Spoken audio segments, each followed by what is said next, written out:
안녕하세요. 하와이 시골 비갈랜드에 사는 산골 아줌마 고나 조아입니다. 한국에서 미국으로 이민을 오는 이유는 다양합니다.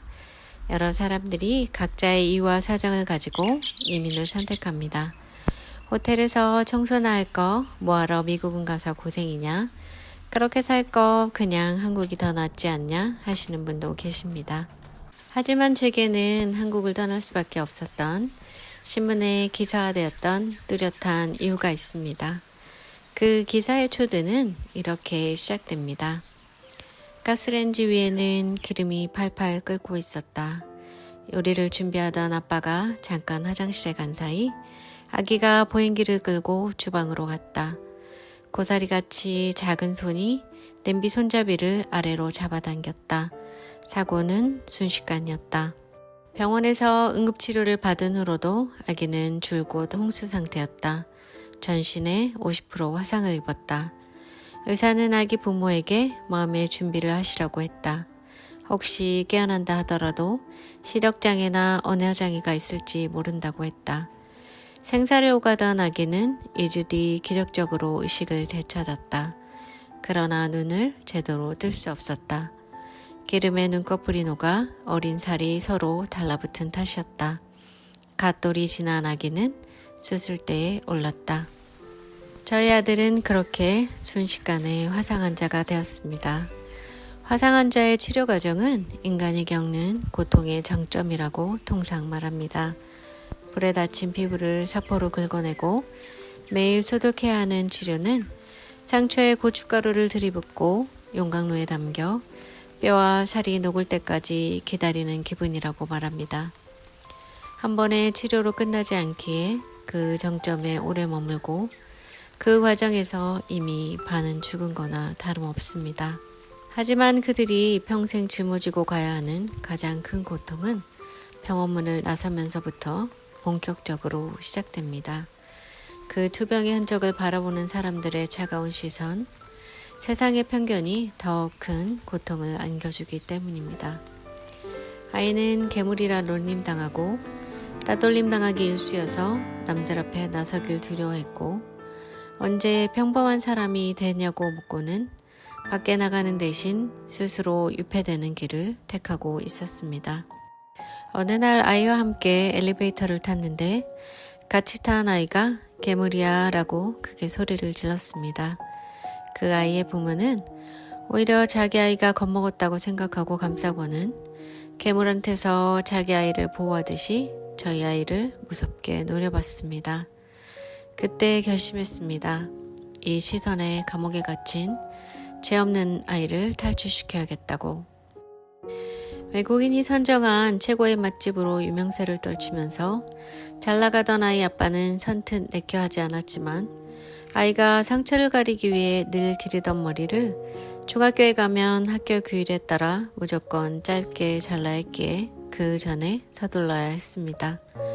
그래서 알만한 회사의 관리자로 있던 제가 영어 연수를 빌미로 유학비자를 받아냈고 당시 탈선, 불륜 따위의 자극적인 제목으로 한창 문제가 되었던 기러기 엄마라는 이름으로 아이가 초등학교 5학년 때 삼촌이 있던 하와이로 왔습니다. 아이는 미국에서도 낯선 환경에 영어까지 안 되니 더 학교를 안 가겠다 버텼습니다. 이거란 담임 선생님은 옆에 짝꿍과 뒤에 한국계 아이들을 둘러 앉혀줬습니다. 그들은 한국말은 못했지만 알아듣기는 해서 저희 아이가 학교에 적응하고 영어와 그리고 아이들과 친해지게 되는 계기가 되었습니다. 처음 학교에 들어갔을 때 여러 가지 통신문들을 나눠줍니다. 그중 하나는 인종차별이나 성별차별, 장애인차별 등 그 어떤 종류의 차별도 반대한다는 의미의 차별 금지 문서였습니다. 제가 일하는 호텔 또한 이 사안에 관해선 굉장히 엄격하게 대처합니다. 저희 호텔 프론트데스크에 일하는 직원 중 한 명은 한쪽 팔에 반이 없습니다. 하지만 그 누구도 그녀를 달리 대하지도 왜 그렇게 됐는지 묻지도 궁금해하지도 않기에 그녀는 늘 밝고 환한 미소를 짓고 다닙니다. 한국에서도 차별금지 교육이 제대로 이루어졌다면 엘리베이터에 탄 아이가 제 아이를 대놓고 괴물이라 부르지도 설사 그랬다 해도 올바른 인식을 가진 부모라면 아이를 혼냈을 겁니다. 그랬다면 제 아이의 여린 동심이 시퍼렇게 멍이 들지도 놀리는 아이도 쯧쯧거리면서 어쩌다 그리 됐냐고 끈질기게 물어대는 어른도 없이 한국에서 잘 이겨낼 수도 있었을지 모릅니다. 이곳에서 사람들은 아이를 아무렇지도 않게 대하고 수영장을 못 가던 아이가 위젖을 벗고 해변을 설쳐대도 아무도 쳐다보지 않습니다. 누구도 쉽게 대하거나 불쌍히 여기거나 이유 없이 꺼리지 않습니다. 명품 가방 대신 식당에서 접시를 날라 아이에게 피아노를 치게 하고 보란듯 다니던 해외여행 대신 도시락을 만들어 골프를 시켰고 피부 관리를 받기 위해 압구정을 가는 대신 하와이 경기장을 돌며 아이를 축구 경기에서 뛰게 했습니다. 소위 말하는 헬리콥터나 캥거루맘처럼 보일지 몰라도 암흑 속에 다리를 튼 녀석을 끌어내기 위한 미끼를 던질 수밖에 없었고 어릴 적 암울한 기억을 떠올릴 시간을 주고 싶지 않았습니다.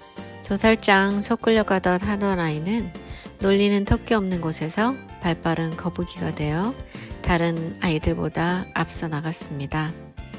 이혼 후에 모든 안정적인 일을 해야겠다 싶은데 부족한 영어에 발목이 잡혀 몸쓰는 일밖에 없었고 다들 못할 거라 만류했지만 일단 한번 해보자 시작하게 된 게 호텔 청소일이었습니다. 누구나 살면서 낙담할 때가 견딜 수 없을 만큼 힘든 순간이 찾아옵니다. 인간은 비교하는 존재이기에 어쩔 수 없이 비교하게 됩니다. 경쟁에서 선점하고 비교 우위를 점유한 사람들 눈에 저는 한참 도태되고 누군가의 눈에는 여전히 부족한 삶을 살고 있을 게 분명합니다. 머리를 조아리며 사모님이라 칭하는 사람도 없고 큰 회사에 높은 직급이 없어도 모든 게 괜찮았던 건 웃음을 찾아가는 아이와의 하루가 너무 만족스러웠기 때문입니다. 고단했지만 즐거웠고 고생스러웠지만 보람 있었습니다. 욕심을 줄인 우리의 삶의 질이 높았기에 다른 건 상관하지 않았습니다. 아이는 성공적이지는 못했지만 몇 벌의 재건 수술도 받았고 지금은 정신적, 경제적으로 주체적인 삶을 영위합니다. 상처 없이는 누군가를 진정으로 품을 수 없다고 아이는 그 고통 속에서도 아픈 티를 잘 내지 않고 숨기려 했습니다. 아이의 작은 신음에도 엄마의 가슴이 찢겨나간다는 걸 눈물 한 방울이 엄마의 시름을 깊게 할 걸 알았기에 꾹꾹 안으로만 삼키려 들었습니다. 그건 지금까지도 습관으로 남아 아이는 어떤 힘든 일을 당해도 내색할 줄 모릅니다. 그런 아이가 있었기에 헐만 좋았던 빈 껍데기의 삶을 엄마라는 이름으로 단단히 채워가며 버텨내지 않았나 싶습니다. 생활 속에 작은 실수가 화상을 낳고 화상 환자 가운데 누구도 본인이 화상을 입으리라 예상한 사람은 없습니다.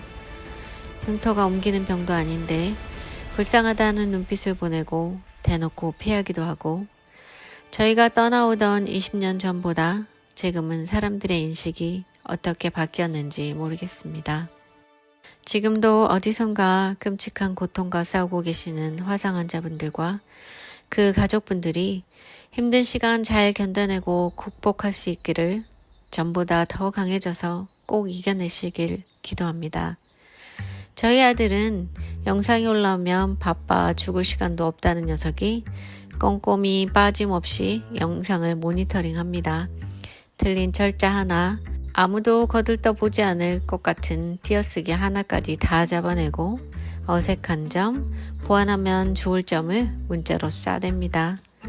간만에 엄마가 신명나서 하는 일, 누군가의 엄한 댓글에 넘어져 마음 다치지 않게 미리 보호막을 친다는 걸 알기에 독한 잔소리가 더없이 달콤합니다.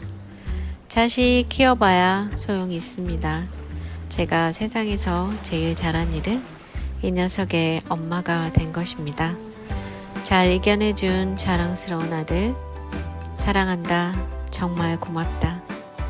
전 지금 영주권자입니다. 목숨 걸고 취득한 영주권 이야기는 다음 편에 풀어보도록 하겠습니다. 자, 그럼 오늘도 반드시 행복하게 고고고!